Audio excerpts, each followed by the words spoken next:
J'ai beaucoup de respect pour Kounié, le sait, pour Mme Koyo, pour mon ami qui est en face, pour Séverin Ango. C'est un ami. Je le dis en face de lui. Il sait qu'on n'a pas ce genre de problème. Et je voulais lui dire que ma colère, c'est justement pour l'interpeller.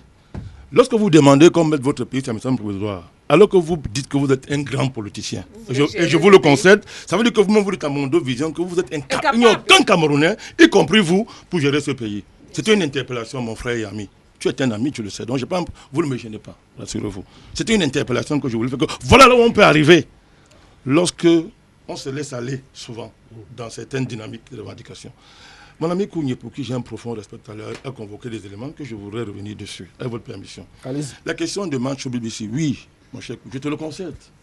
À partir du moment où quelqu'un a fait un mea culpa, M. Mancho BBC a fait un mea culpa public, je pense qu'on peut examiner son cas. Et moi, je peux le tabou à ce niveau. Son cas peut être examiné, je vous le concède.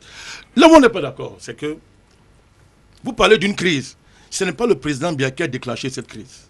Je donne des éléments, des arguments. La guerre, pas la crise. Je reviendrai même sur la guerre. Et si c'est vrai pour la crise, c'est vrai pour la guerre, mon cher Kounié. Pourquoi? À partir du moment où, au départ, les interlocuteurs du président, c'était les avocats, les enseignants, pourquoi ils ont cessé de gréver? Parce qu'ils ont eu des réponses à leurs problèmes. Sauf si on parle d'autre chose. Les enseignants ont eu les solutions à leurs problèmes dans le cadre d'un dialogue qui s'est arrêté parce qu'on est passé de 11 points à 28 points. Et après, même quand l'État satisfait à ces points, on a dit fédéralisme. Ça s'est arrêté, M. Kounié, vous le savez. Ça s'est arrêté à ce niveau. Aujourd'hui, les avocats et les enseignants ne sont plus dans la rue. Après cela, ceux justement qui voulaient dicter leur loi à tous ces gens dans le consortium, M. Kounié, le consortium est venu vous voir un 5 décembre. Je me rappelle très bien. Et quelle a été votre réponse? Pleine de sagesse. Ils sont venus vous voir dans un NEC. Vous leur avez dit, oui, nous partageons toutes vos revendications, mais attention. Je me souviens très bien.